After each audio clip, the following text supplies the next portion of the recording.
Alors, la domination policière, chapitre 2. La tactique de la tension. Appliquer la contre-insurrection au quartier populaire. Les doctrines de contre-insurrection sont des régimes de violence d'État conçus comme guerre dans et contre la population. Elles reposent sur la militarisation de la surveillance, du contrôle et de la répression de groupes sociaux désignés comme subversifs. Mise en pratique et industrialisée pour soumettre les résistances populaires et les mouvements révolutionnaires aux colonies, elles influencent continuellement l'encadrement des prolétaires ségrégés et des mouvements jugés subversifs en métropole.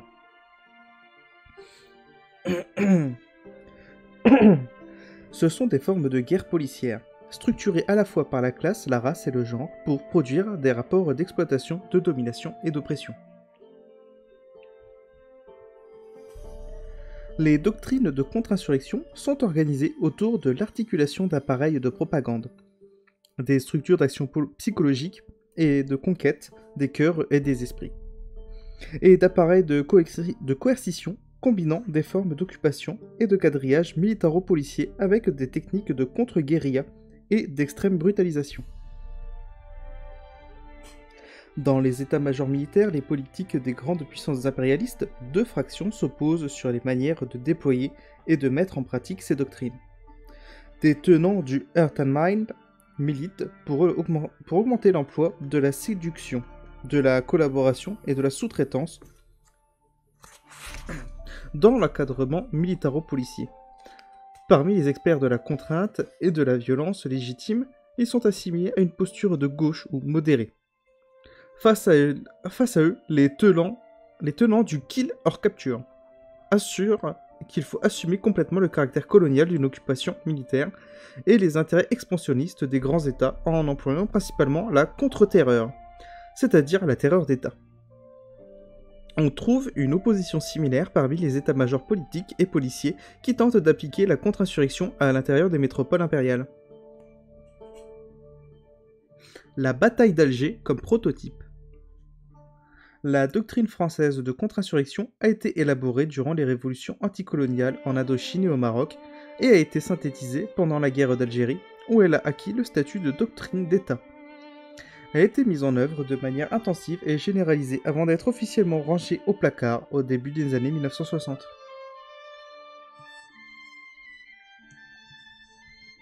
D'abord dans les montagnes, puis dans les grandes villes d'Algérie, à mesure que l'État lui transmettait les pouvoirs policiers et judiciaires, l'armée française a systématisé et industrialisé des formes de propagande. Radio, tracts, cinéma, rumeurs, médecine, infrastructures socioculturelles. De contre-guérilla, déplacement de population, vrais faux attentats et massacres, camps de concentration, torture industrielle, bombardement de villages, système de disparition. Et de contrôle militaro-policier des zones urbaines. Fichage, quadrillage, occupation de la rue et paralysie de la vie sociale, harcèlement, système de délation, contre-terrorisme, torture, internement, disparition.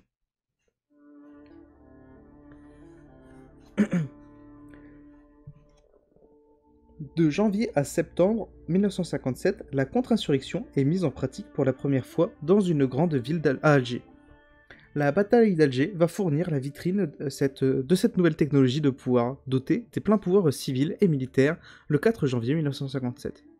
Le général Massu est chargé de pacifier la Casbah, de démanteler les réseaux du FLN, de paralyser et de soumettre l'ensemble de la population colonisée de la ville. On met à sa disposition plusieurs régiments,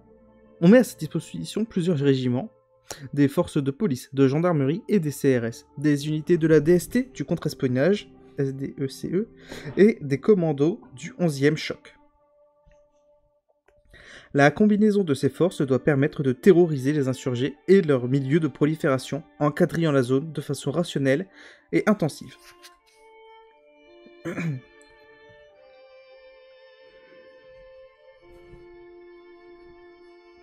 Le colonel Roger Trinquier, théoricien de cette guerre moderne, est chargé de concevoir l'opération qu'il nomme Dispositif de protection urbaine, DPU. Le principe consiste à encadrer les quartiers musulmans avec des troupes pour maintenir l'ordre l'ordre tout en envoyant des unités d'intervention à l'intérieur pour se saisir des suspects. Cette conquête virile, combinaison d'étranglement et de pénétration, développe une tension énorme à l'intérieur de la zone. Bouclée. Les Russes sont réorganisés par des couloirs de barbelés. Les contrôles d'identité filtrent et paralysent la vie sociale. Les maisons sont numérotées, les familles fichées. Et tous les suspects embarqués. Pour être interrogés. C'est un mélange d'opérations coup de poing et de coup de filet. La généralisation de la torture, des meurtres et des disparitions va affaiblir et désorganiser profondément le Front de libération nationale à Alger. Mais face à la violence de la répression, la majorité des colonisés vont rejoindre la résistance populaire.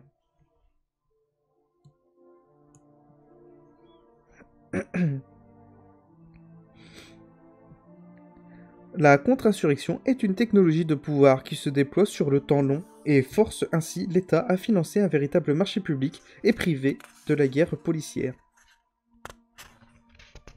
Les promoteurs de cette doctrine ont fait de la bataille d'Alger une vitrine de l'excellence française dans le domaine de la contre-révolution et l'ont transféré à de nombreux états-majors militaires étrangers durant toute la guerre froide. Exportation et réimportation de la contre-insurrection. La contre-insurrection connaît une sorte de premier apogée international autour de 1968, lorsque les États du bloc occidental affrontent de larges révoltes sociales et des mouvements révolutionnaires.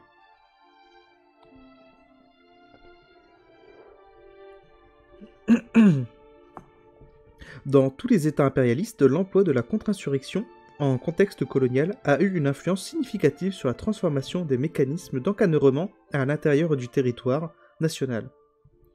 Aux États-Unis, la contre-insurrection expérimentée au Vietnam a été employée contre les révolutionnaires du Black Panther Party, puis elle s'est cristallisée dans la police des ghettos à travers la guerre contre le crime et la drogue. L'expérimentation de la guerre contre-révolutionnaire en Irlande du Nord a transformé la répression des révoltes ouvrières en Angleterre. En Amérique du Nord et du Sud, ainsi qu'en Europe, les répertoires contre-insurrectionnels sont rouverts par les classes dirigeantes pour être reconvertis et appliqués à l'intérieur de leurs frontières. Dans sa forme strictement coloniale et militaire, la contre-insurrection connaît un nouvel âge d'or, puis le déclenchement d'une nouvelle phase du développement impérialiste fondée sur des opérations extérieures interalliées en ex-Yougoslavie, puis en Afghanistan et en Irak, et finalement dans tout le Maghreb Mashrek, au seuil des années 2010.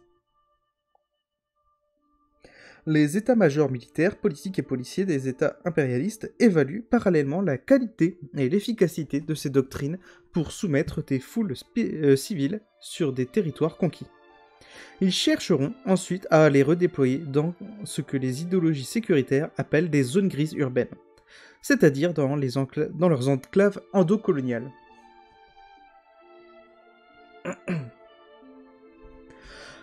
Malgré son abolition officielle au début des années 60, l'État français a reconduit secrètement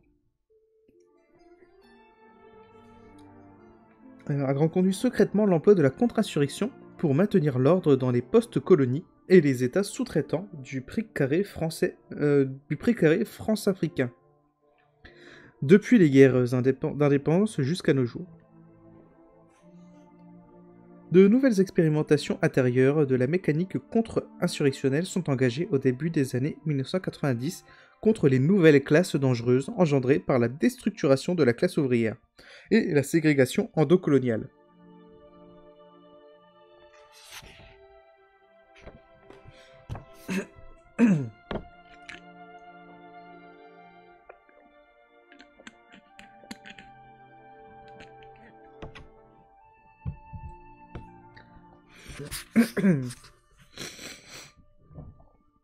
Privé de la menace soviétique, qui déterminait jusque-là une part importante de son travail, une partie des renseignements généraux, la police politique dont la gauche avait promis le démantèlement, est redirigée vers les cités. La section violences urbaines des renseignements généraux est créée en juin 1991, quelques jours après le meurtre de Youssef Caïf par le policier Pascal Iblot et les révoltes du Val-Forêt à Mantes-la-Jolie. Youssef Caïf, ou Raïf plutôt, Youssef Raïf était un militant très impliqué dans les luttes des quartiers populaires et de l'immigration. Cette nouvelle section des renseignements généraux va être l'un des piliers de la restructuration de la police politique contemporaine, pour surveiller, traquer, soumettre les politisations autonomes dans des quartiers populaires. Ces agents vont favoriser la désignation politico-policière d'une menace susceptible de justifier la reconduction de leurs fonctions et l'extension de leurs moyens. Ils ont d'abord tenté de découvrir en vain une manipulation par l'extrême gauche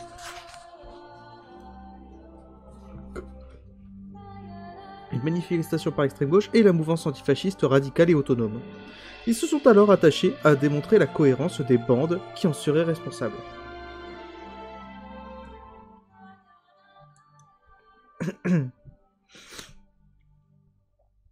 Confortée par des études sur les street gangs américains, la Direction centrale des renseignements généraux, la DCRG, envoie une mission d'études aux États-Unis dès 1991. Et important des méthodes, photos, films, informateurs, etc. et des conceptions de la surveillance issue du contre-terrorisme sur des groupes qui se rassemblent au bas des cages d'escalier. Ils vont essayer d'en construire l'organigramme en distinguant les chefs, les lieutenants, etc. et s'efforcer d'en dégager la division sociale des tâches, guetteurs, chauffeurs, etc. Ce protocole de surveillance reproduit les modalités de désignation d'une organisation politico-administrative, la fameuse organisation ennemie cachée dans la population civile, des doctrines contre-insurrectionnelles. Une nouvelle doctrine a ainsi émergé dans les renseignements généraux. Conçue par la commissaire Lucienne Buitrong, qui dirigeait la section Ville et banlieue des RG, l'échelle de mesure des violences urbaines, ou échelle Buitrong, répertorie 8 stades de développement des violences urbaines, depuis des actes de délinquance commis en bande, jusqu'à la guérilla urbaine, en passant par le vandalisme, les agressions envers des personnes de la fonction publique, les caillassages et rassemblements hostiles, les échauffourées et rébellions collectives, puis les attaques de commissariats, les mini-émeutes et enfin les émeutes durables. Cette échelle fonctionne sur le même principe que les échelles de contre-insurrection coloniale qui modélisent les stades de développement de la guérilla. Ces dernières identifient généralement 5 à 8 phases qui vont de la propagande subversive à la mise en place de maquis et de guérillas, en passant par les manifestations, les émeutes et l'organisation politique des insurgés. L'échelle Buitron a eu une influence considérable sur l'encadrement et la répression des quartiers populaires jusqu'au début des années 2000. Elle a été remplacée par un indicateur national des violences urbaines, qui recense jusqu'aux occupations de halls d'immeubles. Ces dispositifs diffusent des grilles de lecture de la réalité. Axés sur la grammaire contre-insurrectionnelle, ils sont des traces de la mise en œuvre d'une doctrine de pacification intérieure policière d'abord dédiée aux cités dans le courant des années 90 et révèle l'expérimentation d'une doctrine de contre-insurrection endocoloniale.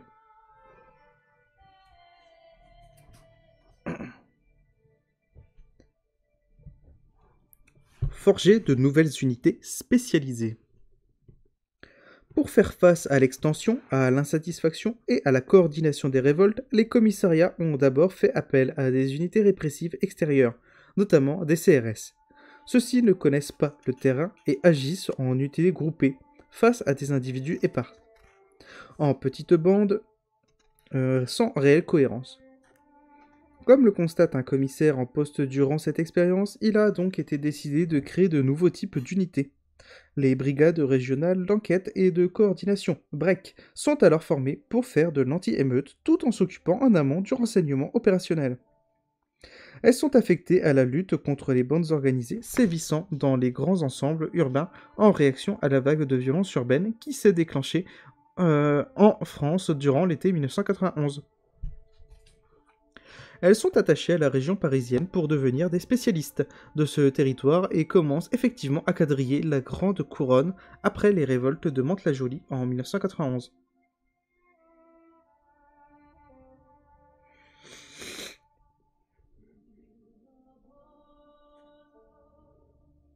Spécialisé dans la filature et doté de matériel de haute technologie pour faciliter les écoutes et la surveillance, les membres des Grecs doivent s'infiltrer secrètement dans la population. Ils emploient des indiques, interviennent masqués et ne peuvent donc être accusés d'aucune exaction. Ils se donnent pour mission de voir sans être vus. Ces forces spéciales employées contre des bandes organisées dans les cités sont des unités de police paramilitaires, conçues pour optimiser une dépense de force en matière d'occupation et d'intervention, et inspirées par la logique contre-insurrectionnelle.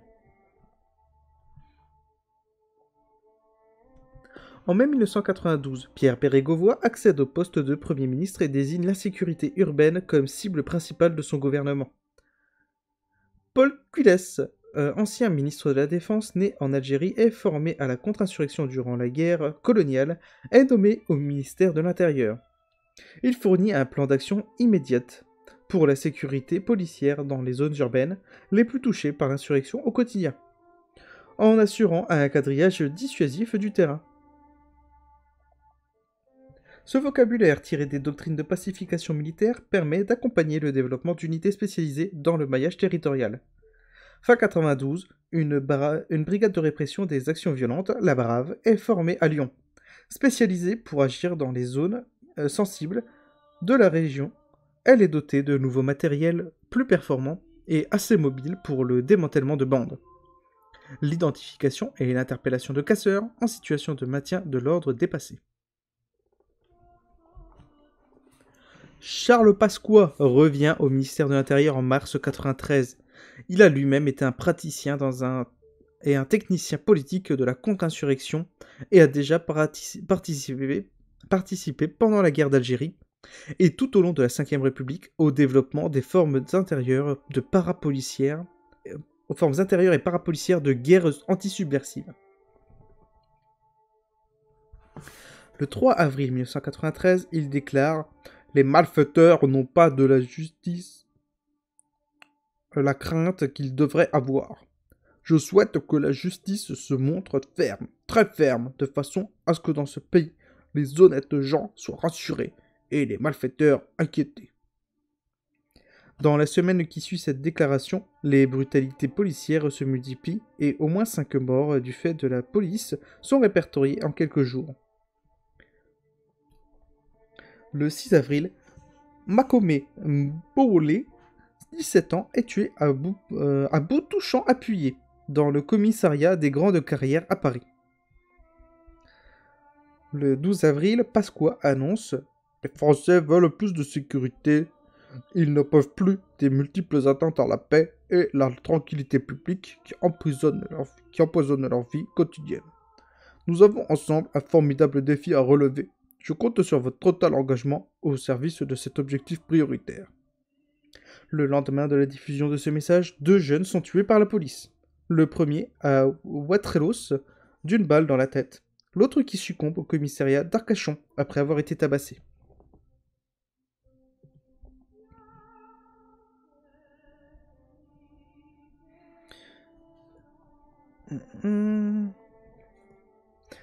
Avec la loi du 24 août 1993, Pasqua renforce les prérogatives policières et les contrôles spécifiques pour les étrangers. Celle-ci pose que, en dehors de tout contrôle d'identité, les personnes de nationalité étrangère doivent être en mesure de présenter les pièces ou documents sous le couvert desquels elles sont autorisées à circuler ou à séjourner en France, à toute réquisition. Cette disposition juridique marque une rupture dans la pratique du contrôle policier. Pour savoir si quelqu'un est étranger, il faut lui avoir demandé ses papiers et donc contrôler les personnes susceptibles de l'être dans l'imaginaire des policiers. C'est le point de départ d'une industrialisation du contrôle policier des prolétaires non blancs sur le modèle des contrôles d'identité réservés aux Arabes pendant la guerre d'Algérie. Une application néolibérale, sécuritaire et endocoloniale du quadrillage contre-insurrectionnel.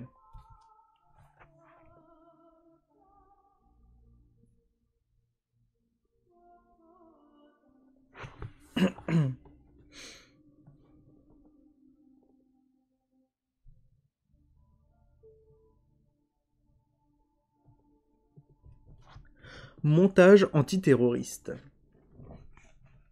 Ce processus a pris une voie parallèle au milieu des années 90 à travers l'antiterrorisme. Sous l'autorité de Charles Pasqua, plusieurs montages médiatiques aux policiers, typiques de la mécanique contre-insurrectionnelle, ont permis de mettre en œuvre des séries de perquisitions et de rafles surmédiatisées dans des quartiers populaires. En mettant en scène la purge des islamistes des cités, dans le cadre de la lutte contre le terrorisme islamique, l'État a commencé à réagencer des techniques antiterroristes pour l'encadrement des quartiers populaires.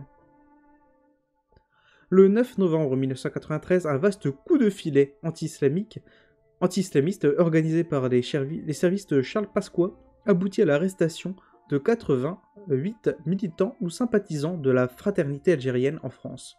FAF. Pas le meilleur choix de nom.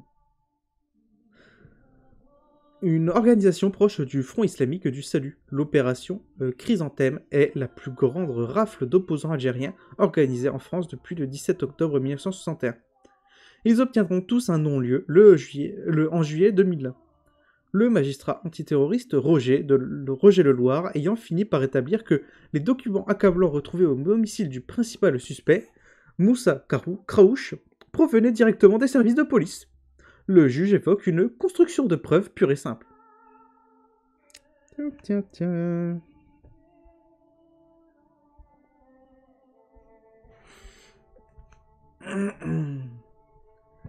En août 1994, le ministre de l'Intérieur engage une autre rafle hexagonale et fait interner 26 présumés islamistes, déjà surveillés par la DST, dans une caserne désaffectée de l'Aisne, où ils sont filmés derrière des grillages par les caméras de télévision.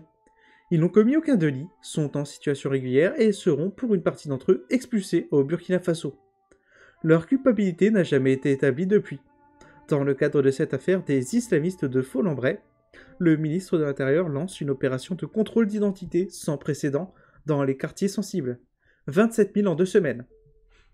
Dans la nuit du 8 au 9 août 1994, plus de 500 CRS, gardes mobiles et policiers ont effectué 1345 contrôles de véhicules et 2562 vérifications d'identité, principalement sur les axes des quartiers nord de la capitale, où vit l'essentiel de la communauté musulmane à Paris. Des opérations similaires ont également eu lieu en province, dans l'agglomération lyonnaise notamment, où la police a renforcé sa surveillance des bâtiments publics et des points dits sensibles, suite aux instructions du ministre de l'Intérieur demandant une vigilance accrue à l'égard du terrorisme islamiste.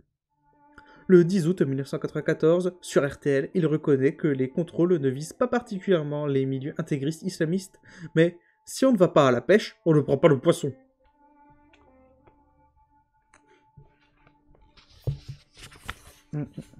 C'est assez terrifiant.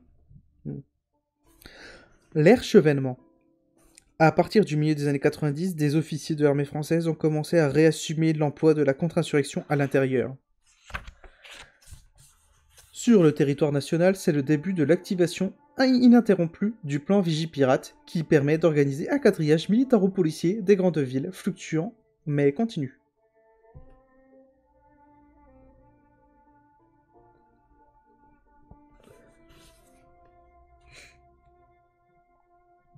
L'intensification de l'occupation policière des quartiers populaires prend un nouveau départ avec le retour de la gauche aux commandes de la police. Le 6 juin 1997, Jean-Pierre Chevènement est nommé ministre de l'Intérieur. Il avait commencé sa carrière comme chef de cabinet du préfet d'Oran en Algérie et avait été ministre des Armées à la fin des années 1980. Il crée 35 000 emplois jeunes dans la police pour renforcer nos moyens sur la voie publique. Dans les quartiers où les effets du chômage, de la désespérance et de l'affaiblissement du contrat social s'appellent incivilité, délinquance, drogue, et pourtant se situer à l'avant-garde du combat contre la décomposition sociale. Attendez, je le refais parce que c'est pas clair. Il crée 35 000 emplois jeunes dans la police pour renforcer nos moyens sur la voie publique, dans les quartiers où les effets du chômage, de la désespérance et de l'affaiblissement du contrat social s'appellent incivilité, délinquance, drogue. et pour se situer à l'avant-garde du combat contre la décomposition sociale. Ok. Vu que c'est des citations de Chevènement, c'est pas très clair. Ces forces permettent d'occuper massivement les rues pour un coût réduit et présentent l'intérêt d'employer une fraction des classes populaires au contrôle des quartiers populaires. Le ministre de l'Intérieur assure qu'il n'y a pas, sur notre territoire, de cité interdite. Le 11 mars 1998, il adresse une circulaire au préfet désignant 1200 quartiers sensibles. Recensés par les renseignements généraux, les violences urbaines ont plus que quadruplé entre 93 et 97. Elles se sont aggravées dans la mesure où des agressions s'accomplissent de plus en plus, non seulement avec des armes blanches, mais aussi avec des armes à feu. Xavier Bertrand, le directeur général des RG, exhorte alors publiquement à la reconquête citoyenne des quartiers. Dans les pas de ses prédécesseurs, le ministre de l'Intérieur fixe comme objectif la suppression des zones de non-droit par l'envahissement policier. Et son programme n'a pas changé. Le schéma tactique du commissaire Felquet. Au cours des années 90, le commissaire Michel Felquet a été chargé de surveiller, de contrôler et de réprimer dans les cités de la banlieue parisienne, à Besançon, Bagneux, Châtillon, Montrouge et Colombes. Puis, il est devenu chef de la BAC, de nuit à Paris. Il a participé à la mise en œuvre d'un modèle de pacification qu'il juge efficace pour les cités, combinant des dispositifs d'occupation et des techniques de choc. Felquet a conçu son modèle tactique à travers les alternances gauche-droite et explique qu'il s'est inspiré des 8 indicateurs mis en place par le service central des renseignements généraux, section ville et banlieue, et plus particulièrement de l'excellent travail de Lucien Buitron.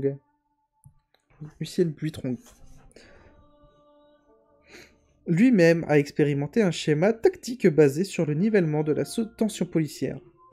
Il montre que la police recherche des manières d'encadrer précisément et rationnellement les conditions de développement des révoltes, façonner un espace-temps où les rapports de force lui restent favorables, couvre-feu, quadrillage, etc. Orienter les affrontements vers des formes qu'elle maîtrise.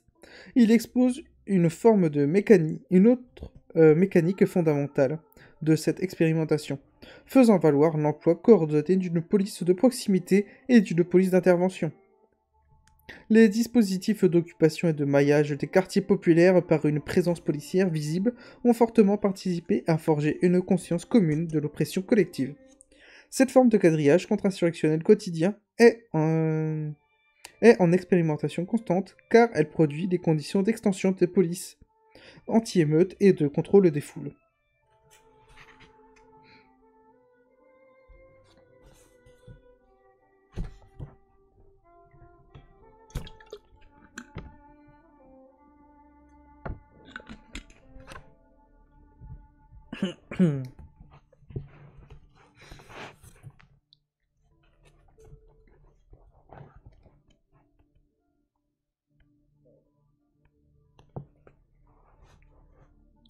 Des apprentis sorciers de la tension.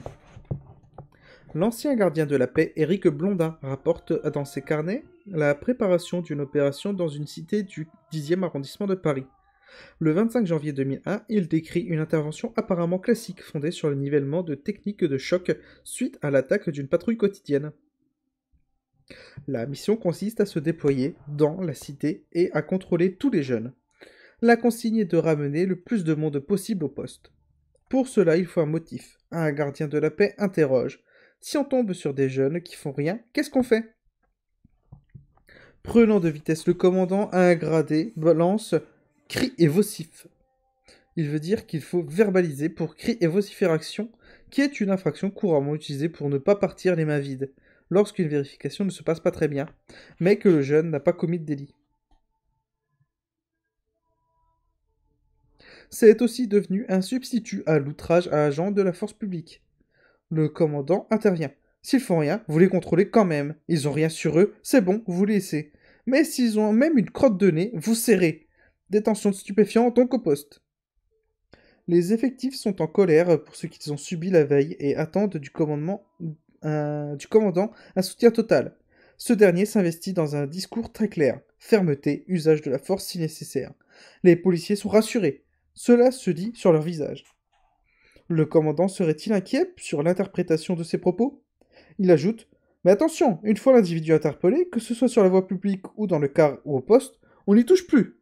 Il insulte, il nous crache dessus, on fait la procédure d'outrage. Mais on n'y touche plus.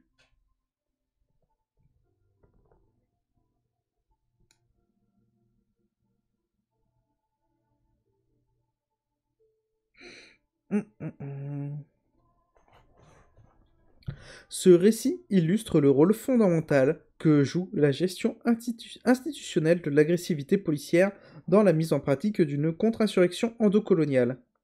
Il montre comment les petits chefs de police tentent de maîtriser rationnellement ce qu'ils appellent la provocation pour ne pas donner prise à des contre-attaques difficiles à contenir. Il décrit la banalisation d'une gestion rationnelle et légale des pulsions féroces et du psychisme collectif des policiers.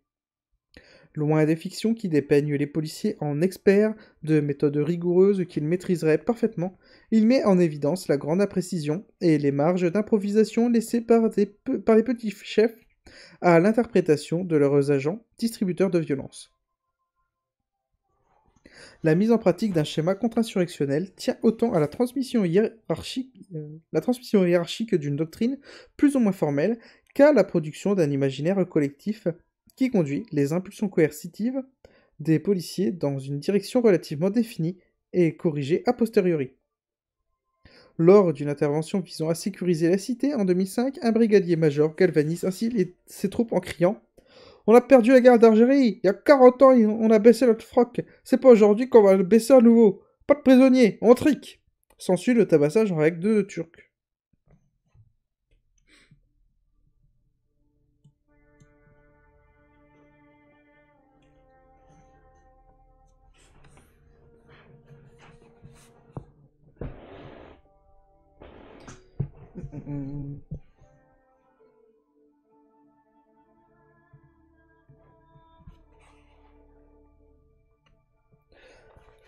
La répression des révoltes de l'arènerie.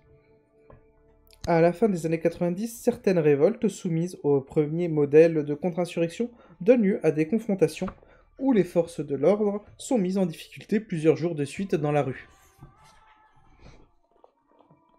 Le 13 décembre 1998, vers 3 h du matin, deux policiers, le brigadier Henri Bois et un auxiliaire de police de 20 ans, contrôlent deux personnes dans une voiture boulevard Déodat de Sévérac, à Toulouse. Alors qu'ils tentent de s'enfuir, les policiers tirent à deux reprises, puis s'en vont sans signaler à leur hiérarchie qu'ils ont fait usage de leurs armes. Ils laissent Habib Ould Mohamed, dit Pipo, gisant par terre. Au matin, une habitante du quartier découvre un jeune homme de 17 ans mort au pied d'un véhicule à 120 mètres de l'endroit où la police a tiré. Habib, lycéen de la Rainerie, a reçu une balle à bout portant qui lui a perforé le poumon. Plusieurs centaines de jeunes rassemblés sur des parkings de la rue de Kiev se dirigent vers le poste d'îlotage. Ils brûlent des poubelles, attaquent l'antenne de police, le métro de la Rainerie, la CAF et un commerce, en brisant les vitrines, en allumant des feux ou en tentant de détruire le mobilier urbain. Des voitures sont incendiées. Une compagnie de CRS est alors déployée sur le boulevard.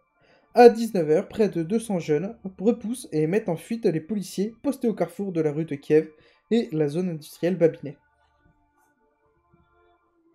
Un autobus est arrêté, vidé de ses passagers, poussé jusque dans la rue de Kiev, mis en travers et incendié. Les voitures en feu se multiplient sur les parkings. À 20 h, 3 compagnies de CRS, 420 policiers actifs hors officiers et un escadron de gendarmes mobiles, 120 militaires, sont déployés rue de Kiev. Le lendemain, lundi 14 décembre 1998, une manifestation de collégiens à la Rainerie, rejointe par les habitants, fait le tour des quartiers à proximité. Bagatelle, La Faourette. En scandant Habib, Pipo ou police assassin. En scandant Habib, Pipo ou police assassin. Sinon, c'était pas clair. Des affrontements éparpillés ont lieu dans la journée, qui se multiplient et s'étendent bientôt à d'autres quartiers populaires de Toulouse. La famille de Habib porte plainte le matin suivant pour homicide volontaire et omission de porter secours. Elle appelle au calme, une manifestation de lycéens du Mirail se rend jusqu'à la préfecture. Près de 3000 personnes défilent à 17h. À la sortie des écoles, les policiers tirent sans raison apparente des grenades toxiques et des grenades mutilantes, semant la panique parmi les enfants et leurs familles. L'annonce de la remise en liberté du brigadier Henri Bois déclenche la reprise des affrontements. 5 compagnies de CRS, 3 escadrons de gendarmerie et des dizaines d'agents de la BAC de Toulouse et de Marseille encerclent le quartier. Les habitants révoltés chargent à coups de cocktails Molotov et de pierres. Plusieurs témoignages attestent que les policiers chantent « On est les champions » et qu'ils tirent des grenades dans les coursives des immeubles pour enfumer les étages et faire taire les habitants qui les insultent. Le même scénario se répète les jours suivants et les derniers incendies se produisent le jeudi 17 décembre. Le lendemain, le ministre de la Ville, Claude Bartolone, vient au Mirail pour une table ronde de 20 minutes, dans un local avec quelques habitants triés sur le volet, loin de la rue de Kiev, et déclare « On peut relancer la politique de la ville ».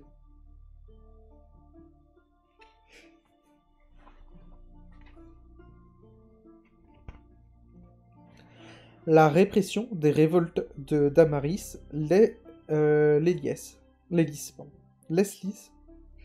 Lélis. Une autre mise en pratique fondatrice de la contre-insurrection médiatico-policière s'est tenue à Damary Lélis, le 17 décembre 1997. Abdelkader Bouziane, 16 ans, dont plusieurs habitants racontent qu'il était harcelé depuis longtemps par les policiers de la BAC, est pris en chasse alors qu'il conduit la voiture de sa mère. Il évite un premier barrage, puis les policiers lui tirent 4 fois dessus au niveau de Fontainebleau. La première balle touche la nuque et le tue. S'ensuivent plusieurs jours de révolte et affrontements avec la police dans le quartier, convaincus de la nécessité de s'auto-organiser face à la police, mais aussi face aux discriminations et à la ségrégation des habitants de Damary-Lélis. Et l'association Bouge qui bouge. Elle subit constamment les agressions des policiers. En mai 2002, Xavier Dem, un autre habitant de Damary-Lélis, est suspecté par les policiers de leur avoir tiré dessus. Ces derniers l'abattent d'une balle dans la tête. Le soir même, plusieurs compagnies de CRS sont envoyées encercler le quartier Mohamed Berichi, le frère du président de Bouge qui bouge, Abdelkader Berichi. Investi dans la lutte contre les violences policières et bien connu des policiers, est pris en chasse en scooter par la BAC. Son véhicule chute et le conducteur meurt. Selon plusieurs habitants, il était victime d'une provocation délibérée visant à embraser la cité sous les projecteurs des médias. Pour ne pas y céder, l'association et une partie des habitants décident d'empêcher les confrontations physiques entre les jeunes et la police et incitent à organiser la défense sur le mode de la contre-information pour rétablir la vérité. Il rédige un tract intitulé « La BAC tue encore, la justice couvrant toujours ». Le 25 mai, plusieurs militants qui diffusent le tract sont interpellés et dans la soirée, le quartier est une nouvelle fois bouclé par les CRS, tandis que la BAC cerne la barre du Bas-Moulin, où vit la famille Berichi.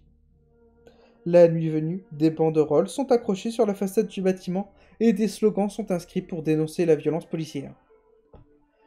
La BAC, l'impunité judiciaire et rappeler la mémoire d'Abdelkader, Xavier et Mohamed.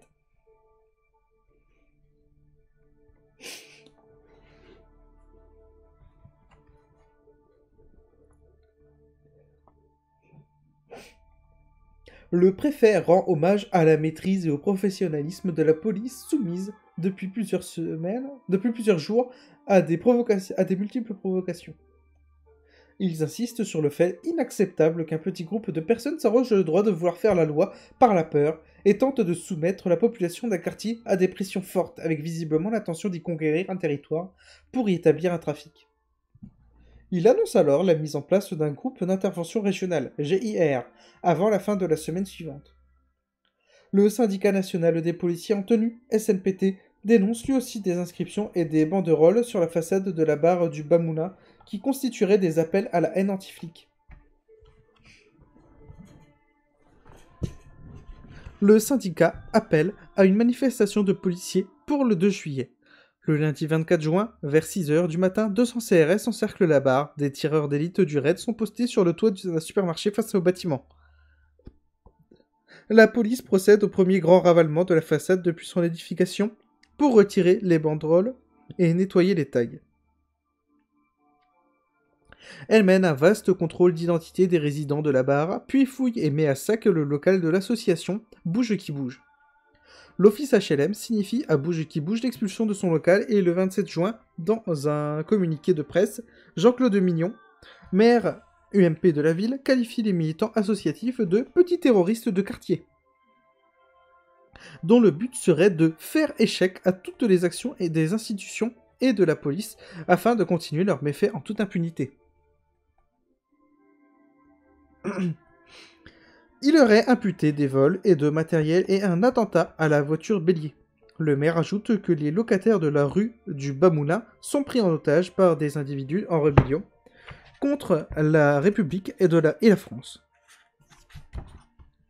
Cette grille de lecture contre-insurrectionnelle est reprise par Nicolas Sarkozy sur France 2 le 10 juillet.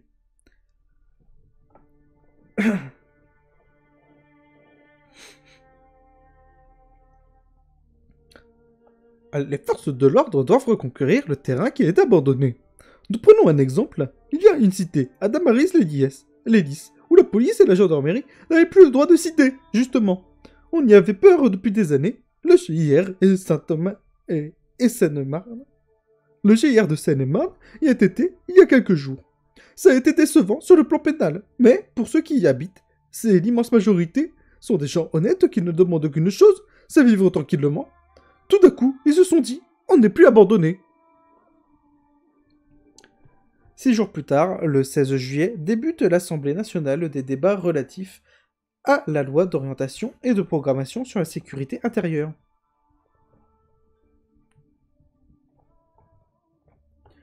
Renforçant les capacités d'encadrement et de harcèlement policier ainsi que les possibilités d'interpellation de la mise en détention et de mise en détention. Damaris-les-Lys a été sélectionnée comme une scène répressive pour préparer les esprits au vote de la nouvelle loi sur la sécurité intérieure. Le 18 juillet 2002, la Cour d'appel de Paris donne raison à l'association. Le local doit être restitué le 29 juillet.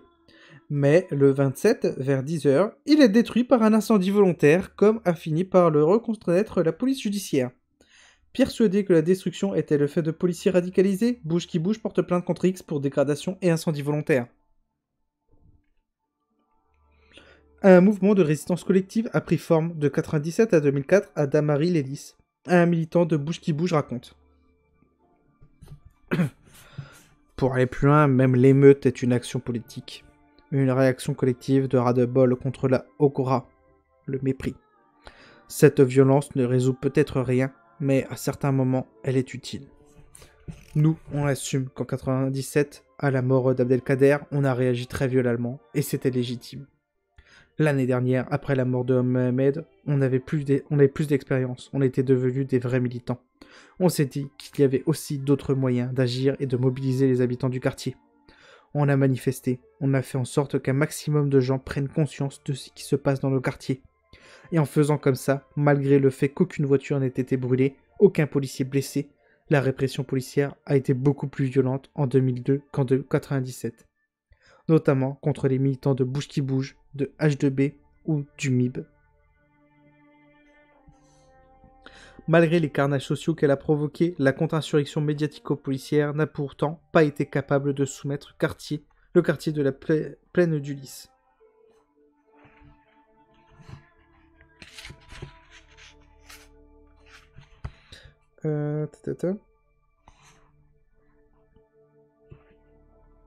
Alors, la H2B, c'est association de malins qui travaille avec Bouge qui bouge. Et le MIB, c'est journal du MIB.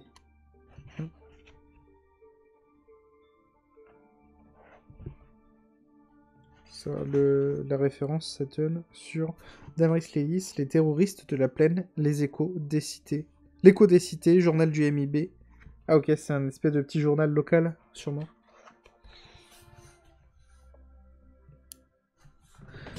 construire l'état d'exception juridique. Tout au long des années 2000, les gouvernements de gauche et de droite ont mené conjointement l'extension d'un état d'exception juridique permanent. Entre 2001 et 2009, 17 lois portant sur la lutte contre l'insécurité sont votées, les unes après les autres, au nom de la lutte contre le terrorisme, la délinquance des mineurs, la criminalité ou l'immigration clandestine. Elles favorisent l'extension et la diversification des formes contemporaines de violences policières. En 2001, le gouvernement Jospin fait voter la loi de sécurité quotidienne, LSQ, qui pose les bases d'un vaste programme d'intensification du contrôle des classes populaires par le redéploiement des forces de l'ordre et l'extension de leur champ de compétences. La loi rend passible de prison le refus de donner son ADN, étant la possibilité des fouilles pour les agents de police et les agents de sécurité. Autorise la police municipale à intervenir dans les cages d'escalier sous certaines conditions, étant les possibilités de perquisition. 2 ans plus tard, la loi pour la sécurité intérieure, dite loi Sarkozy, de février 2003, par un article rendant illégale l'occupation des halls d'immeubles, a démultiplié les possibilités de harcèlement policier dans les quartiers. Comme la loi sur les contrôles d'identité, elle va permettre de valider des pratiques, mais aussi de stimuler leur systématisation. D'autres lois ont permis d'intensifier la productivité répressive.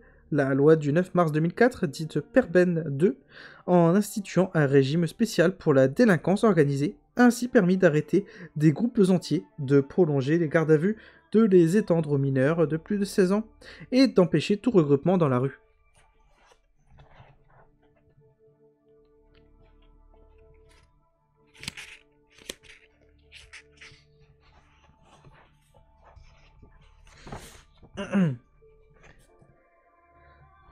Une ingénierie de l'attention.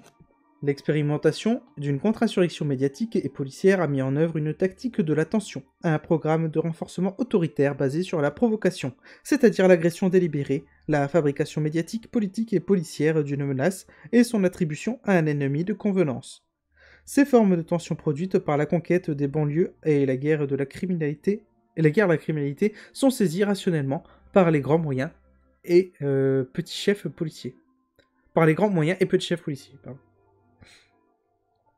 Claude Guéant, qui était en 11 cette semaine, ancien grand patron de la police nationale, résumait en 2006, en plein mouvement social. Vous savez, la France, à cause peut-être de sa tradition de ordre public, a une habitude de faire face, de faire en sorte que les forces de l'ordre dispersent. Ça donne lieu, en fait, à des affrontements. Cette compréhension rationnelle des logiques inhérentes aux techniques d'agression spectaculaire s'observe aussi chez les chefs de grade intermédiaire. Un commissaire d'une circonscription du 93 résume la banalisation de la provocation comme mode de gestion des populations sensibles. C'est vrai que ces contrôles sont abusifs, et je comprends qu'aux jeunes, ça leur pèse. Mais c'est une espèce de jeu. Moi, je suis le flic, je vais te contrôler. Toi, t'es le présumé coupable, tu te fais contrôler. Faut bien admettre que ça ne sert à rien, sauf à perpétuer le climat malsain entre les policiers et les jeunes. Un ancien policier du renseignement intérieur s'interroge sur l'emploi de ce qu'il appelle explicitement une stratégie de l'attention en banlieue. Est-ce qu'elle, la police, doit faire appliquer la loi partout, ou est-ce que, dans son intervention, elle doit s'efforcer de ne pas provoquer plus de désordre que le désordre qu'elle entend réprimer ? Un ancien officier interviewé en octobre 2005, juste avant la Grande Révolte, déclare au sujet de l'impact social des politiques sécuritaires: je crois que ça crée des tensions supplémentaires, peut-être même que dans certains quartiers de Paris, il y a certains silos où ça se passe plus ou moins bien. Le policier, on sait qu'il n'est pas là pour chasser. On sait qu'il n'est là que pour chasser, pardon.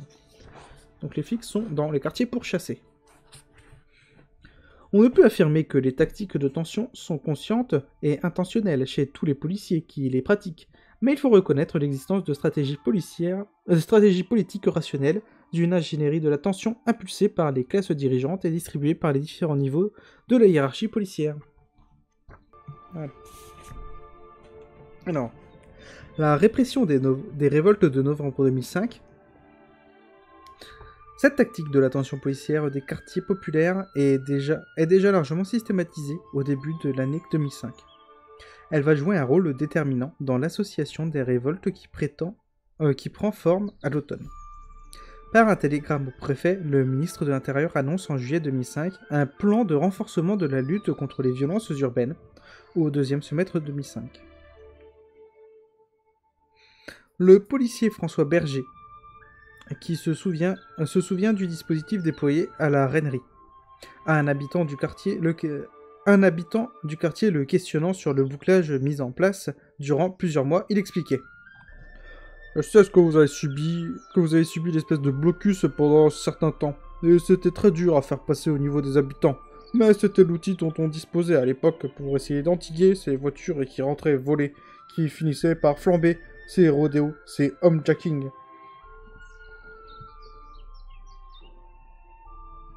Durant cette opération de plusieurs mois, la police s'est permis de tirer régulièrement aux fenêtres, de gazer et de mener des rafles punitives.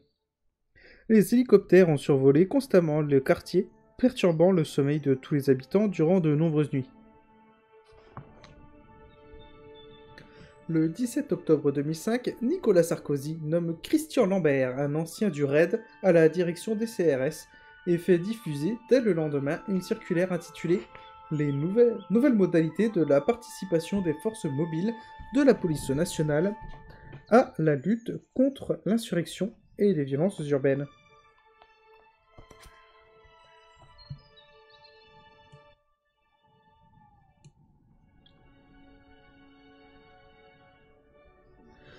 Qui précise la circulaire intitulée blablabla précise les nouvelles procédures de déploiement de 17 compagnies de CRS dans les quartiers sensibles.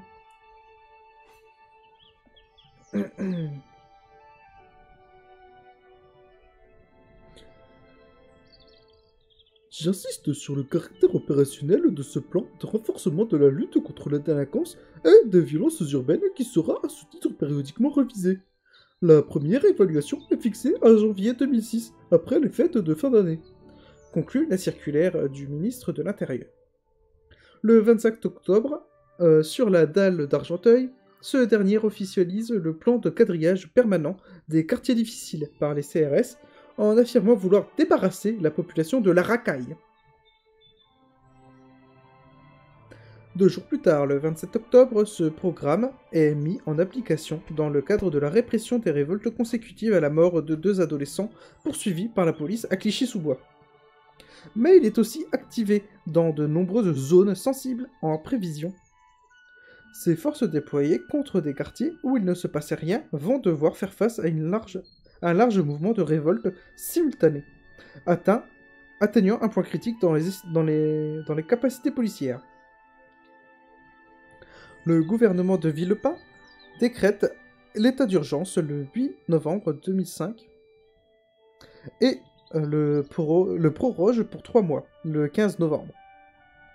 Le recours à la loi du 3 avril 1955 organisant le régime de l'état d'urgence, loi conçue pour permettre la répression des colonisés mémoriels, la répression des colonisés en Algérie comporte une dimension symbolique et mémorielle. Le gouvernement normalise la répression en l'inscrivant dans la continuité d'une pacification de l'ennemi intérieur. Les hors-la-loi aujourd'hui sont renvoyés à ceux d'hier. Selon la loi de 1955, la déclaration de l'état d'urgence dépend de la loi de 1938 sur l'organisation générale de la nation en temps de guerre. C'est une sorte de déclaration de guerre civile partielle qui permet d'appliquer des dispositifs de guerre sur une partie du territoire sans paralyser tout le pays. La mise en œuvre du couvre-feu sur des zones sensibles l'illustre assez précisément.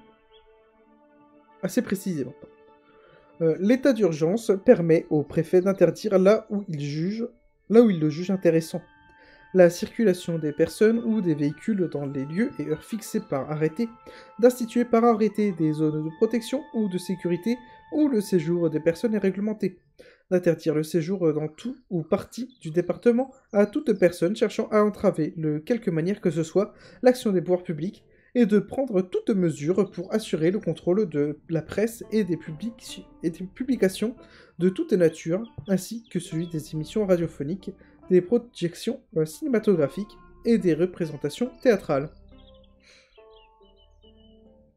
Il est enfin possible, dans les zones concernées par le décret, l'ensemble des grandes agglomérations françaises, d'ordonner la fermeture provisoire des salles de spectacle, débits de boissons et lieux de réunion de toute nature. L'interdiction à titre général ou particulier des réunions de nature à provoquer ou à entretenir le désordre, la réquisition des armes de toute catégorie, l'assignation à résidence dans une agglomération ou à proximité immédiate d'une agglomération, et des perquisitions à domicile de jour et de nuit. À Gennevilliers, j'ai vécu certains déploiements policiers depuis des cages d'escalier de la cité du Luth durant l'état d'urgence.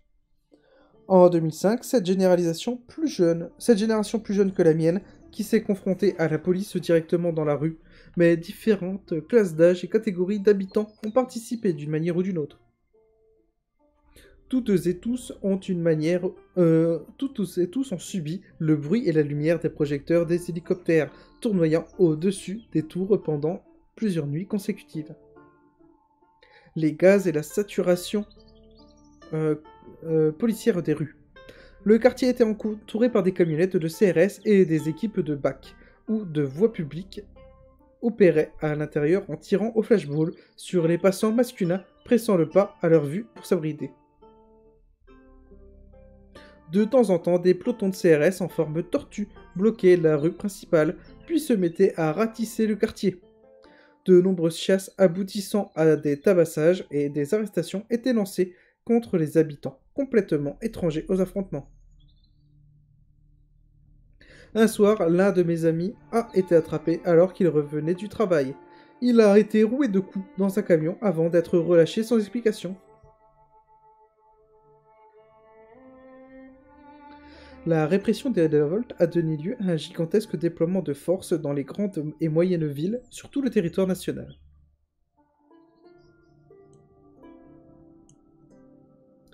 Un exercice général pour l'ensemble des anciennes et des nouvelles unités disponibles. La police a été mise en grande difficulté et les situations où elle a manqué de perdre complètement le contrôle se sont multipliées. Une grande peur s'exprime dans la plupart des récits policiers évoquant l'automne 2005. Certains estiment avoir observé un état limite critique dans les capacités policières. C'est une rupture fondamentale dans l'expérimentation continue d'une contre-insurrection médiatico-policière. Le bloc au pouvoir doit forger un nouveau schéma. La synthèse établie par la direction des RG à l'issue de cette première mise en pratique intitulée « Des violences urbaines à la guérilla urbaine » propose de généraliser l'emploi de l'hélicoptère. La saturation du terrain par les forces de l'ordre et d'étendre le principe des couvre-feux municipaux. J'ai oublié de remettre la scène. Pardon.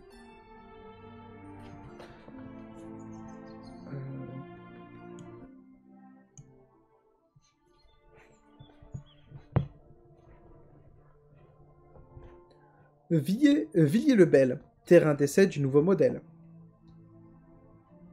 La répression des révoltes de Villiers-le-Bel constitue la première grande application d'un nouveau modèle anti-émeute élaboré après 2005.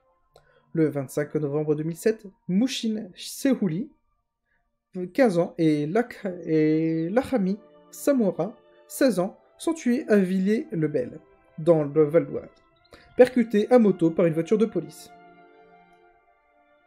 Les courses-poursuites et le pare-choquage sont devenus des techniques d'encadrement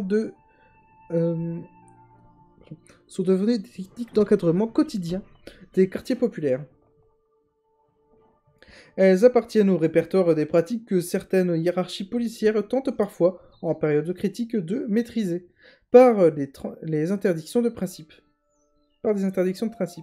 Mais le pare-choquage des deux roues est bien une technique de capture jugée efficace, normalisée, instituée, banalisée dans la police des quartiers.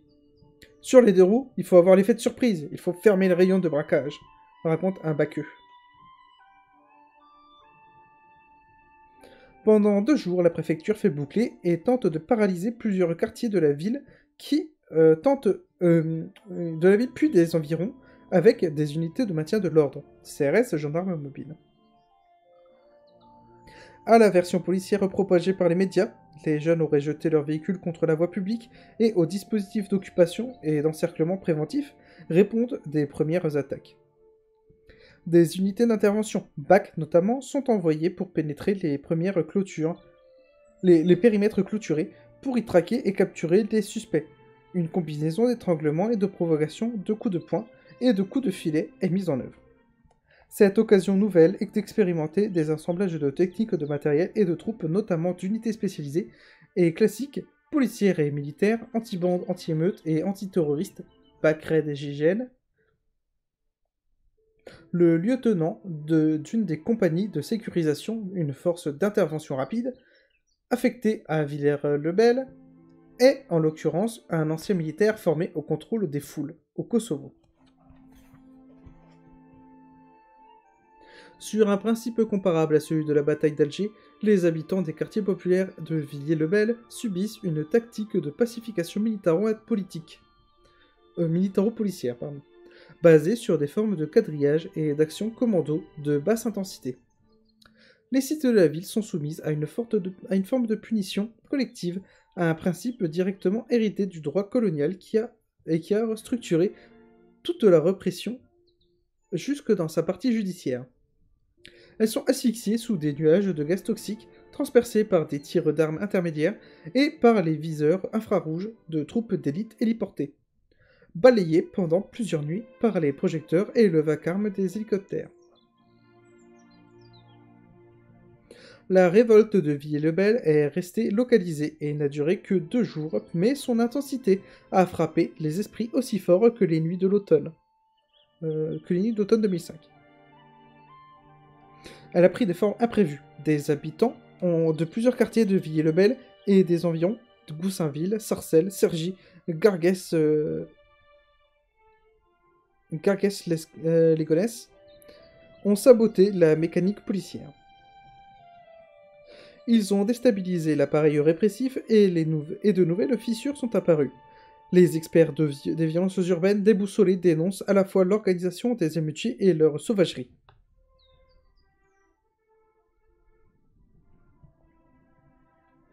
Voilà. Ça, c'est typique, comme il l'a expliqué dans les précédents chapitres, typique de la police, c'est aussi de réduire à l'état d'animal, en les traitant de sauvages, les populations des quartiers. Donc ils sont très organisés pour des émeutiers, mais ils sont aussi sauvages. Voilà, c'est des sauvages organisés. C'est incohérent et c'est raciste. Et déshumanisant aussi, au passage. C'est pourtant bien l'oppression, le mensonge médiatico-politique et la profondeur des inégalités qui ont déterminé l'autodéfense collective, puis les contre-attaques simultanées. Le commissaire Jean-François Illy, dépêché sur place peu après le drame, a été roué de coups par des passants.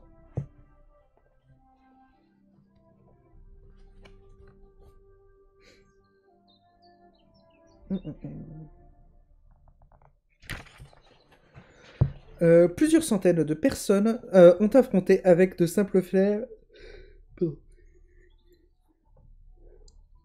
Plusieurs centaines de personnes ont affronté avec de simples pierres, des boulons ou des cocktails Molotov les compagnies de maintien de l'ordre de la 5e puissance mondiale. Il est difficile de saisir sans l'avoir vécu la manière dont ceux qui ne prennent pas la rue peuvent soutenir la révolte. Cela passe parfois par le simple fait de ne pas collaborer avec la police, d'ouvrir sa porte pour abriter une personne poursuivie, de jeter des projectiles par les fenêtres, de filmer, d'interpeller les uniformes, de repérer les manœuvres et d'alerter ceux qui en sont en bas. Dans la rue, malgré les dimensions du dispositif, des groupes mobiles ont mis en fuite des unités professionnelles et ont incendié leurs véhicules. Un habitant de Villiers-le-Bel ayant participé aux révoltes raconte que les révoltés avaient mis la main sur un talkie-walkie de la police qui leur a permis de connaître à l'avance les tactiques répressives et de les parer. Des commerces et des établissements publics ont été dévastés, dont une école, les impôts et une antenne de police.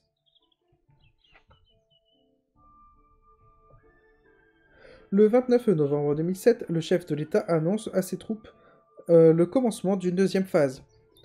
Mettez les moyens que vous voulez, ça ne peut pas être resté impuni, c'est une priorité absolue. Mais malgré l'emploi de caméras, la recherche d'ADN sur les canettes de bière ou de crachats récoltés dans la rue, aucune preuve ne permet d'engager des arrestations. Pour pouvoir les justifier, une campagne de délation rémunérée est organisée sur le modèle des anciennes méthodes d'action psychologique issues des pacifications coloniales. Des milliers de tracts incitant à dénoncer des tireurs et des leaders sont distribués dans les immeubles. L'assurance de l'anonymat et plusieurs milliers d'euros de rémunération sont promis aux délateurs. Les poubelles de certains immeubles sont remplies de ces papiers. Mais alors qu'il est particulièrement improbable de distinguer des individus cagoulés de nuit et sous un déluge de gaz, certains voisins auraient donc transmis les noms de suspects. Ils n'ont officiellement jamais été payés et une liste d'une quarantaine de boucs émissaires de convenance a finalement été adoptée. Ne jamais collaborer avec la police, c'est pourtant simple. Surtout rémunéré. Donc, ils n'ont officiellement jamais été payés et une liste de quarantaine de boucs émissaires de convenance a finalement été adoptée. Parallèlement, d'autres dispositifs visant à dissocier les habitants ont été mis en œuvre. Des représentants des jeunes ont rapidement été désignés par le ministère de l'Intérieur et mis en scène par quelques grands médias. Un rappeur citoyen a été reçu à l'Élysée et des jeunes bien intégrés dans la ville ont été propulsés par les médias et par les partis politiques. Décrits comme le bon grain à dissocier de l'ivraie, tous les autres, ces personnages qui appellent au retour au calme sont mis en scène en opposition avec le reste des voyous et des tueurs. Eric, un habitant de Villiers, membre du comité de soutien aux inculpés, résumait la position du collectif à ce sujet. Pour nous, c'est clair. Fuck les partis politiques. Droite ou gauche, c'est la même salade. On va pas s'allier avec des gens qui travaillent contre nous. Nous, on avance avec le peuple, avec les gens. C'est comme ça qu'on a toujours été. On n'a jamais eu besoin d'eux. Et puis, ils auraient eu du mal avec nous. Parce qu'on est quasiment ingérable. D'Alger à Villiers-le-Bel, la contre-insurrection et les tactiques de tension ne produisent pas de paix sociale, comme le proclament leurs promoteurs. Elles alimentent plutôt leur propre extension et en intensifiant les conditions d'oppression qui déterminent les révoltes incapables d'obtenir le consentement Incapables d'obtenir le consentement de la population opprimée, elles ont tendance à enliser et étendre les dimensions de la violence, à engager des conflits militaro-politiques de longue durée.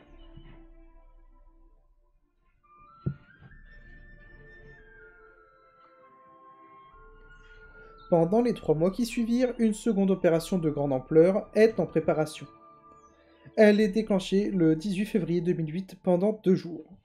Plus de 2000 policiers du RAID, de l'Office central de répression du banditisme, l'OCRP, de la PJ de Versailles et de l'Île-de-France, couverts par de nombreux médias embarqués, ratissent les quartiers à la manière de battus. Afin d'empêcher toute circulation pour frapper les esprits et saturer les rues pendant les perquisitions, En 2 vagues, à 6h du matin, la police judiciaire, protégée de CRS et de membres du RAID, peut ainsi boucler une dizaine d'immeubles de Villiers-le-Bel, monter et emporter plusieurs dizaines de personnes sélectionnées par les policiers dans la région jusqu'en Seine-Saint-Denis. Cette très belle opération, selon les mots du ministre de l'Intérieur Michel Alliot-Marie, est organisée, selon les mots de la ministre de l'Intérieur, Michel Alliot-Marie, est organisée sur le principe des rafles antiterroristes banalisées depuis les chasses aux islamistes des années 90. J'espère que les habitants comprendront que nous sommes là pour restaurer l'ordre et la paix, précise Marie-Thérèse de Givry, la procureure de Pontoise. Donc Marie-Thérèse de Givry, la procureure de Pontoise. Jean-Marie Le Pen souligne que cette opération lui rappelle celle d'un bataillon en Indochine, lorsqu'il était lieutenant dans la Légion étrangère. Un policier en retraite se souvient que, hormis pour du simple transport de personnel, la dernière fois que des hélicoptères ont été mis tactiquement à la disposition des CRS, c'était en Algérie. Même Le Pen le disait que c'était des techniques coloniales. On en est là.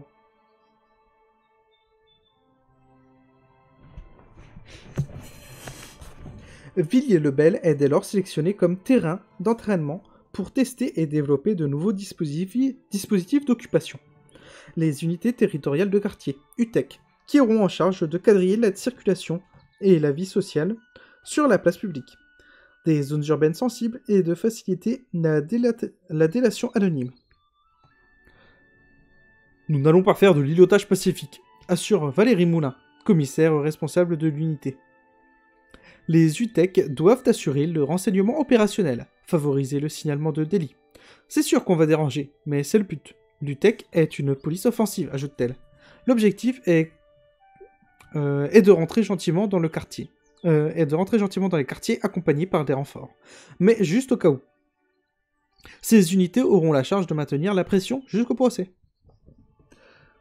Les UTEC mêlent les principes du quadrillage et de la pénétration, sorte de fusion entre le groupe mobile de harcèlement type BAC et le groupe de maintien de l'ordre type CRS.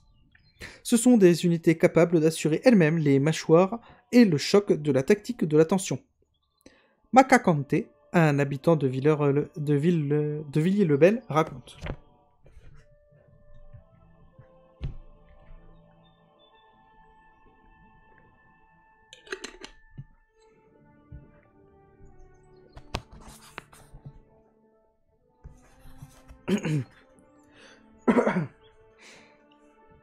Ils sont là. Ils peuvent passer à 6 ou 7 armés jusqu'aux dents. Ils marchent dans la ville en faisant des cow-boys. Ils arrivent, nous on est assis en train de discuter de tout et de rien.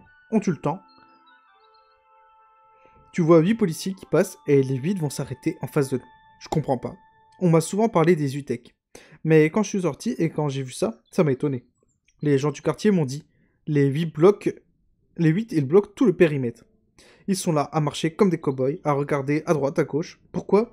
La question que je veux leur poser, c'est pourquoi. Ils sont là, alors il ne se passe rien de particulier. Ils sont là alors qu'il ne se passe rien de particulier. Au cours d'une discussion, un après-midi de juin 2009, à Villiers-le-Bel, T explique à propos des UTEC. Ici, c'est pas l'Irak. En Irak, c'est la guerre. Ici, c'est comme en 41. C'est l'occupation. Makakante lui fait référence à l'apartheid. Testés à Villiers, les UTEC ont par la suite été étendus à d'autres zones criminogènes, à Grenoble notamment, où elles déploient le même système de contention et où une révolte puissante a suivi le meurtre de Karim Boudouda, tué d'une balle de la BAC en pleine tête en juillet 2010. Depuis janvier 2011, les brigades spécialisées de terrain, BST, remplacent les UTEC. Elles sont organisées sur le même principe. La répression des révoltes de Villiers-le-Bel a permis de poser les bases d'un modèle d'encadrement centré sur les principes contre-insurrectionnels, la saturation policière en journée, l'encerclement constant du quartier. L'emploi d'unités et de matériel paramilitaire, drone hélico RAID GIPN, la collaboration avec les acteurs civils de la sécurité pour la communication publique et le renseignement, services sociaux municipaux, bailleurs, transports en commun, justice, grands frères, école, association de quartier, EDF, Pôle emploi. Et la restructuration du bâti, des accès, de l'éclairage, installation de technologies de vidéosurveillance. Les retours d'expérience de Villiers-le-Bel ont eu une résonance internationale. Les projecteurs ont été mis sur le renouvellement de la prétendue excellence française, dans la répression des violences urbaines, caractérisée principalement par le fait qu'elle a évité de tuer. Dans les quartiers, cette expérimentation continue d'un système de violence militaro-policière a débouché une situation de tension permanente dans laquelle les rapports de force restent très instables. La contre-insurrection constitue l'un des programmes principaux de restructuration de la police des cités et l'une des principales vitrines françaises sur le marché international du contrôle.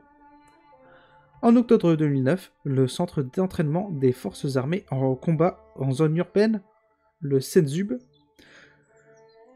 CENZUB, est reconstituée comme une commune composée d'un centre-ville historique et de 3 cités périphériques. Où est reconstituée une commune composée d'un centre-ville historique et de 3 cités périphériques, rejouait le scénario de la bataille d'Alger devant les délégations de l'OTAN. En l'appliquant au modèle type d'une cité ségréguée de la France contemporaine. Le but était de réaliser un maquillage du terrain, un travail de renseignement et d'action après renseignement, pour aller récupérer les personnages clés et enrayer les opérations avant qu'elles ne se développent. Comme le résume le chef de bataille, la bataille d'Alger constitue un cas d'école atypique, mais qui fait partie de la culture française. Depuis que l'armée nord-américaine fait des rétex, retours d'expérience, propres sur le cas algérien, l'armée française peut assumer beaucoup plus facilement la réouverture du répertoire contre-insurrectionnel pour rénover le maintien de l'ordre en banlieue, comme le raconte le chef de bataillon Sébastien Le Depéret.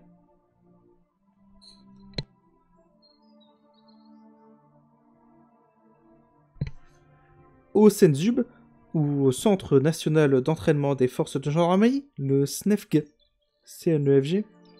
les forces militaires, policières et gendarmiques s'entraînent à partager leurs techniques pour forger des modèles de contre-insurrection applicables au soulèvement des quartiers populaires. Au CNFG, à Saint-Astier, 13 000 stagiaires suivent chaque année une formation de 2 semaines. Ce stage prépare les escadrons de gendarmerie mobile aux opérations de haute intensité. Cela va du rétablissement de l'ordre au stade ultime, une situation insurrectionnelle avec prise à partie par arme à feu sur les forces de l'ordre, explique le colonel Xavier Lejeune, chef du bureau Ordre Public à la Direction Générale de la Gendarmerie Nationale. Les exercices de simulation de violences urbaines y constituent, selon un autre militaire, l'apothéose des 2 semaines de maintien de l'ordre. Les organisateurs de ce stage précisent qu'ils s'appuient sur tous les retours d'expérience effectués depuis l'automne 2005.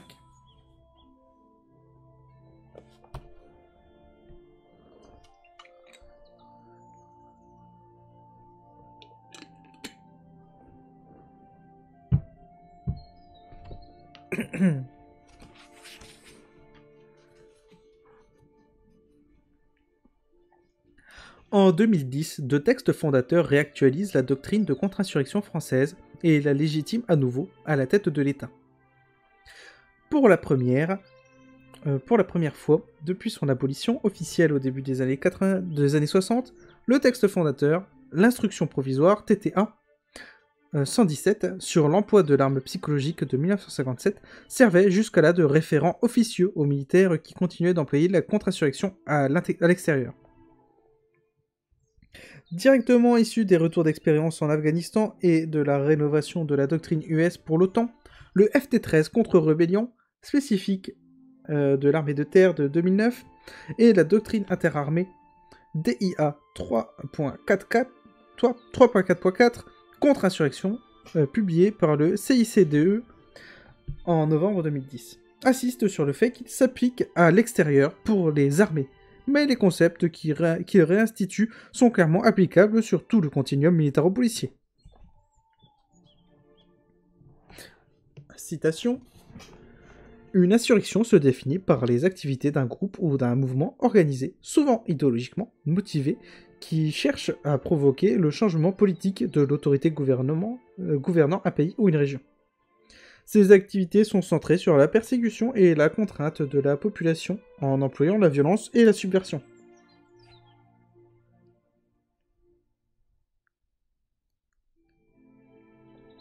La contre-insurrection, est l'ensemble des activités politiques, économiques, sociales, militaires, juridiques et psychologiques, institutionnelles ou non, nécessaires pour neutraliser une insurrection et répondre aux principaux motifs d'insatisfaction de la population. Et donc, la contre-insurrection, ils appellent ça COIN, en prenant les 2 premières initiales des 2 mots. Donc ça fait coin. Coin. Les effets de retour ne se sont pas fait attendre, et dès 2011, la notion de zone grise permet de légitimer l'usage de ces doctrines militaires et coloniales à l'intérieur du territoire, dans les quartiers populaires désignés comme des théâtres d'opération des forces de l'ordre.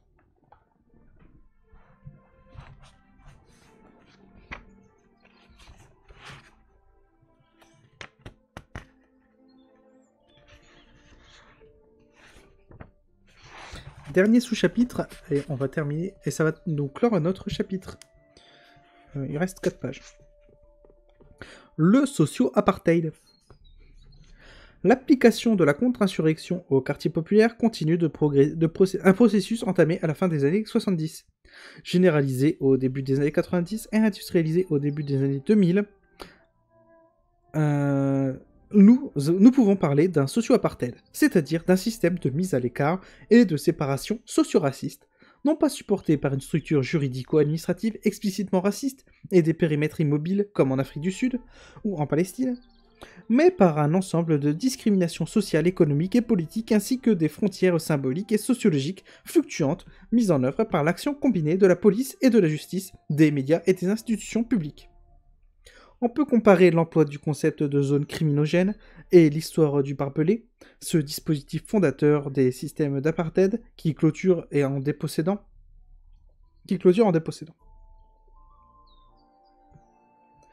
En désignant l'espace social et géographique du prolétariat comme un milieu hostile, la délimitation de la zone sensible détermine une obsession policière qui empêche la libre circulation et la libre organisation des habitants.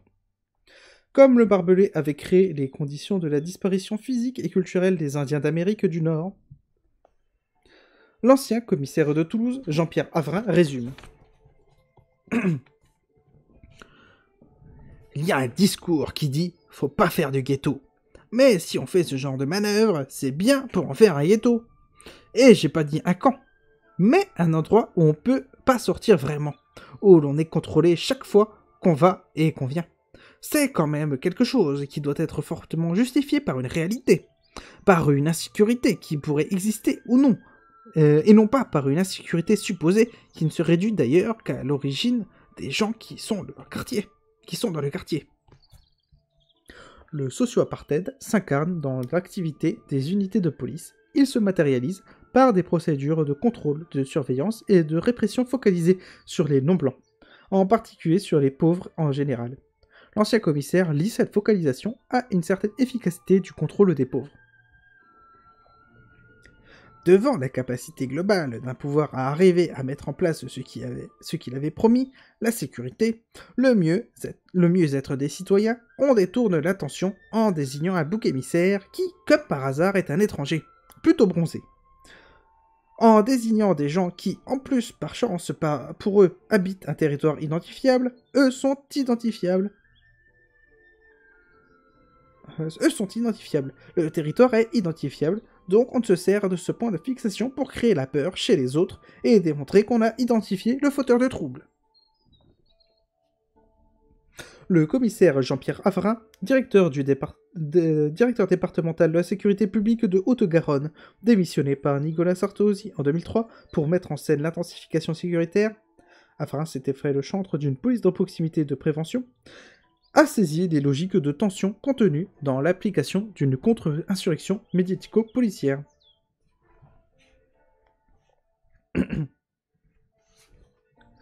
On peut se demander si l'emploi de la police de cette façon-là, pour entourer les quartiers, n'est pas pour déclencher quelque chose qui permettra d'alimenter encore la peur, d'employer des moyens de répression plus forts.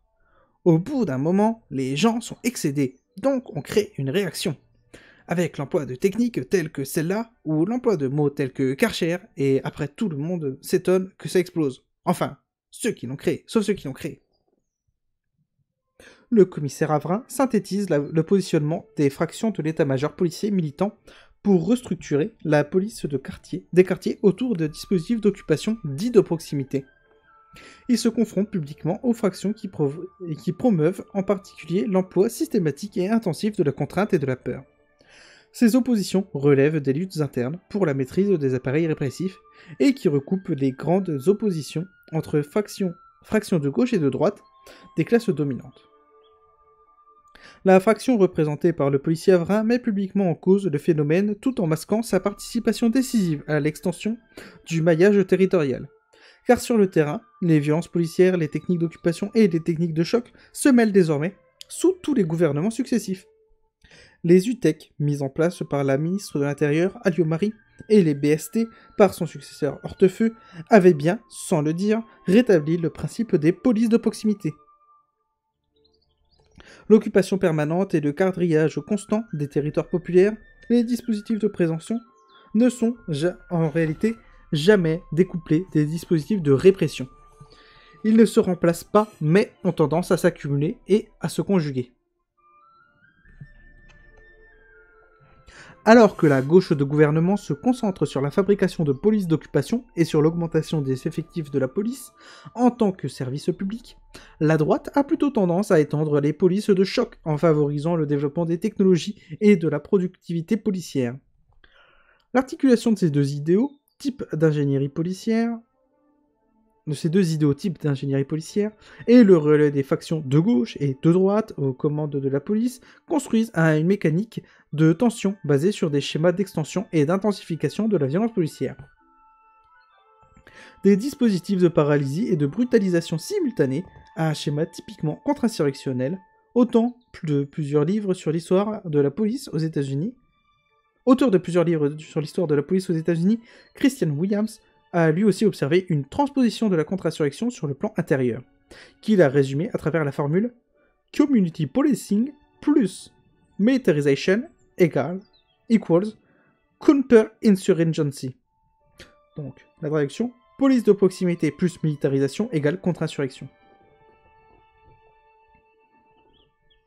Le socio-apartheid est un système de ségrégation jamais complètement réalisé, impuissant à susciter le consentement des habitants des quartiers populaires, toujours attaqués, transpercés, malmenés. On ne contrôle que si on est en supériorité numérique, sinon ce n'est pas la peine d'y aller, ça part en vrille, résume un policier à la fin des années 2000. Le socio-apartheid est structuré par des stratégies gouvernementales de manœuvre des chefs policiers. Par des stratégies gouvernementales, des considérations tactiques liées aux marges de manœuvre des chefs policiers et des formes de coercition expérimentées par les agents inférieurs de la police dressés à rationaliser leurs pulsions morbides. Il est en expérimentation constante. Ces frontières sont mobiles, elles sont tracées par des savoirs d'État et des gestes policiers.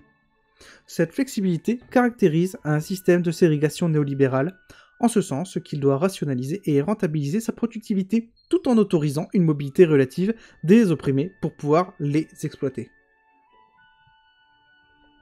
Le géographe britannique Stephen Graham décrit un phénomène comparable à celui qui se développe en France dans la plupart des grandes puissances impérialistes. Il remarque que la contre-insurrection et les stratégies coloniales internes visent invariablement les zones urbaines cosmopolites où se concentrent les communautés diasporiques et les migrants postcoloniaux. Tout ceci, ajoute-t-il, s'accompagne d'un profilage géographique ciblé d'une augmentation des descentes de police, d'extradition extraordinaire, de mesures répressives contre les travailleurs sans papier, de l'usage des nouvelles lois antiterroristes pour fouiller et espionner la vie quotidienne, et d'une multiplication des incarcérations arbitraires. La nouvelle phase de conquête engagée par l'impérialisme occidental se déploie aussi à l'intérieur des métropoles, dans les quartiers populaires et les prisons en particulier. Elle engendre une forme permanente de contre-insurrection de basse intensité à laquelle collabore un tissu d'institutions et d'industries intéressées par la domination policière.